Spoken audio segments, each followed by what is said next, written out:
Wesh l'équipe, j'espère que vous allez bien. Aujourd'hui, toute nouvelle vidéo. Je suis très content de vous retrouver pour un nouvel épisode du Tour du monde des stades, les gars. Je suis très content de pouvoir refaire ce format sur la chaîne. Je pense que vous l'avez deviné au vu des bus et du Big Ben où on se trouve. Aujourd'hui, je vais vous faire découvrir Vicarage Road, un stade mythique en Angleterre. Et c'est parti, les gars. Et juste avant que la vidéo commence, je vais vous raconter l'histoire des Hornets que je trouve particulièrement intéressante. Et notre histoire commence en 1976. À cette époque-là, Watford stagne en 4e division anglaise, loin des projecteurs, jusqu'au jour où Elton John, fan absolu du club, décide de racheter le club de son cœur. Son rêve, transformer Watford en une équipe capable de rivaliser avec les plus grands d'Angleterre. Et pour cela, il ne vient pas seul. Elton s'entoure d'un jeune entraîneur ambitieux, Graham Taylor. Ensemble, ils vont écrire l'une des plus belles pages du football anglais. En quelques saisons seulement, Watford grimpe les divisions à une vitesse folle. De la 4e division jusqu'à la Première Ligue, en passant par des montées historiques et des victoires mémorables, mais c'est en 1982 que le miracle est accompli. Watford rejoint enfin la Première Ligue pour la première fois de son histoire. Et l'année suivante, le club termine à la 2e place du championnat, juste derrière le grand Liverpool. C'est complètement fou. On est alors en 1984, 8 ans seulement après avoir quitté la 4e division anglaise, Watford s'apprête à vivre le plus grand jour de son histoire. Le club, qui jouait en 4e division à peine 8 ans plus tôt, affronte Everton en finale de FA Cup. Le match est rude, mais Everton s'impose 2-0 et le conte de fées s'achève sans trophée. Mais ce jour-là, Watford ne perd pas, il entre dans la légende.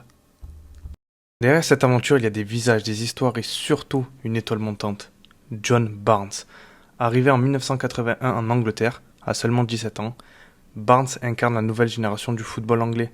Entre ses dribbles, sa vitesse, son élégance, il a tout ce qu'il faut pour faire lever Vicarage Road à chaque action. Son histoire à elle seule résume toute la magie de Watford. En parlant de John Barnes, je vais vous raconter une petite anecdote à son sujet que je trouve vraiment sympathique. Donc c'est l'histoire d'un chauffeur de taxi qui pendant sa pause est allé regarder un match de foot amateur et parmi les joueurs bien évidemment il y avait John Barnes qui a directement tapé dans l'œil du chauffeur de taxi. Après il faut savoir que le chauffeur de taxi est un très grand fan de Watford et il connaît des recruteurs au sein du club. Le lendemain il est allé contacter directement un de ses amis pour lui dire qu'il avait trouvé une nouvelle pépite et c'était du coup John Barnes. Et donc les recruteurs de Watford sont allés directement voir le phénomène jouer à l'entraînement et là ils sont tombés sous le charme du jeune anglais qui l'ont directement fait signer pour la maudite somme de 500 livres les gars. Je ne sais pas si vous vous rendez compte, pour l'époque c'était vraiment que dalle, il valait le prix d'une Play 5 les gars, c'est un truc de fou. Et on peut se dire que sans la vision de ce chauffeur de taxi là, on n'aurait peut-être pas connu une des plus grandes légendes anglaises de l'histoire. Donc il a quand même disputé 233 matchs avec Watford, après il a signé à Liverpool, les matchs références qu'il a eu en sélection anglaise. Donc voilà, franchement, merci à ce chauffeur de taxi qui nous aura fait découvrir ce joueur incroyable. Revenons-en à notre histoire. Donc avec Luther Blissett, il va former un duo incroyable et ensemble ils vont faire trembler les défenses de Première Ligue. Luther Blissett est actuellement le meilleur buteur de l'histoire du club avec 187 buts. Mais après Wembley, quelque chose a changé à Watford. Le club a touché les sommets, mais le rêve commence doucement à s'essouffler.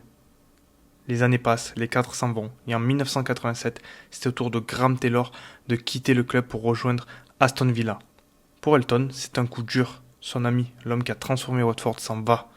Et les résultats baissent, les divisions s'enchaînent et le club retombe dans l'anonymat.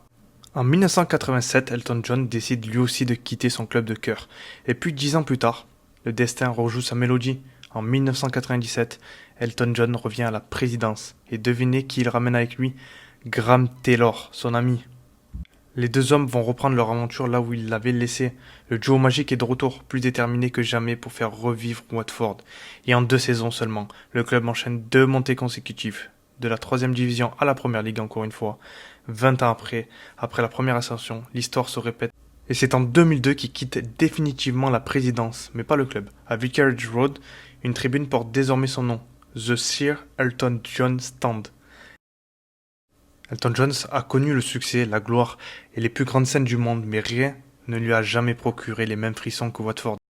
Allez, juste avant de terminer avec l'histoire des Hornets, je voulais vous parler d'un match qui est considéré par beaucoup comme l'un des plus grands matchs de l'histoire des montées en Première Ligue.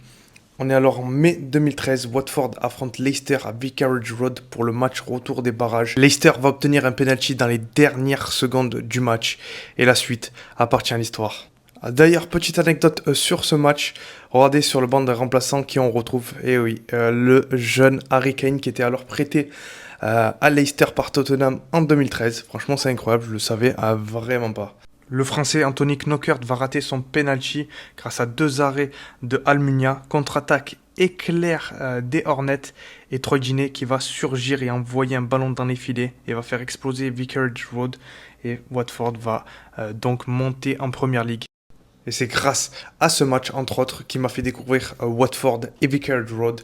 Et c'est pour ça que je me suis dit que pour débuter ce tour du monde des stades, c'était un très très bon endroit pour commencer. Moi, je vais vous laisser avec le visionnage du match que je suis allé voir. C'était un Watford contre Oxford. Bon, les gars, ça y est, on arrive bientôt à Vicarage Road, juste là. Ça y est, on vient d'arriver à Vicarage Road. Franchement, il est tout petit le stade, on dirait. C'est assez drôle. Alors, je pense qu'on va se régaler. Même si c'est un club de 2ème division, je pense que ça va être un beau match quand même. Bon, j'attends pas quand même de voir énormément de beaux jeux comme un petit PSG d'Enrique ou quoi. Mais je pense qu'on va quand même se régaler.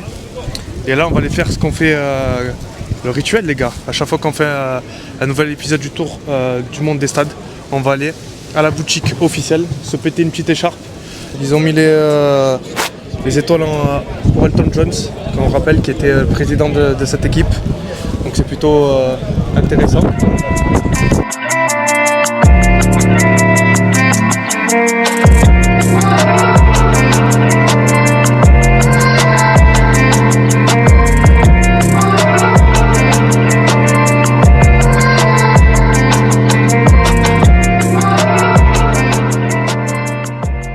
Les gars, regardez le maillot, il est magnifique. Maillot en hommage à Elton John. Les détails sont fous. Hein. Regarde le logo. Le petit E pour Elton John, franchement il est incroyable.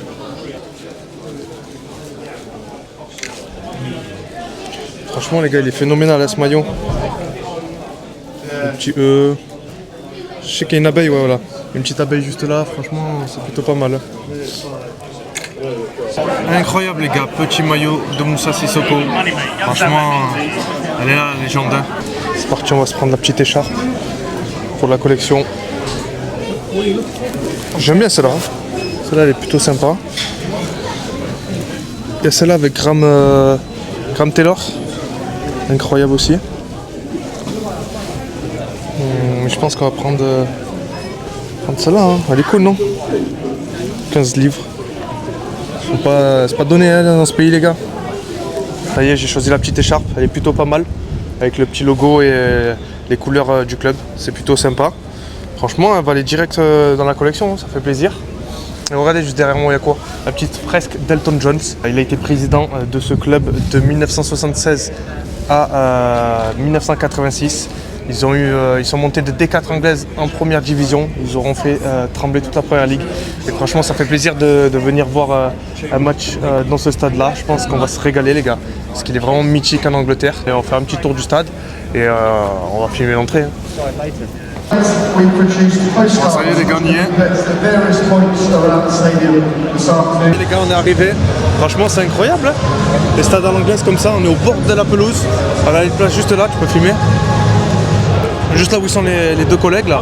Et je pense qu'on va se régaler. J'espère qu'il y a Moussa Sissoko qui joue. Là je parle aux joueurs FUT les gars, c'est une légende de FUT. Et le seul français qu'on connaît à Watford. Là il y a les joueurs d'Oxford qui s'entraînent. C'est drôle parce que j'en connais pas. Hein. Mais bon, on va bien voir. Hein. Ah, franchement c'est pas mal. Derrière moi il y a la tribune de Graham Taylor. On a parlé tout à l'heure d'Elton John, le président. Mais il y a aussi Graham Taylor, l'entraîneur historique du club qui les a fait monter en première division. Et il a fait un travail remarquable dans ce club. Et lui aussi c'est une légende. Et voilà, c'est pour ça qu'il a une tribune lui aussi à son nom. Juste là-bas il y a la tribune d'Elton John. Bon malheureusement on n'y est pas. Mais c'est vraiment sympa. Le stade il est vraiment familial. Hein. Il est petit, il est vraiment sympa. J'aime bien moi.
tiré.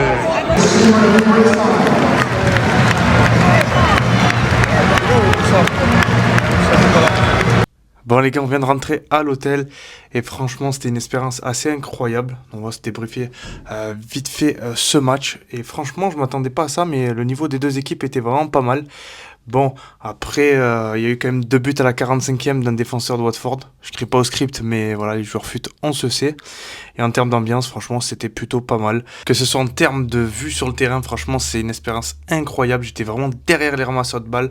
À chaque fois qu'un défenseur droit ou gauche débordait, je sentais leur transpiration. Franchement, c'est vraiment unique. Dommage qu'il n'y a pas ce genre de vue et de stade en France, parce que franchement, c'est vraiment cool. On est vraiment dans l'immersion la plus totale.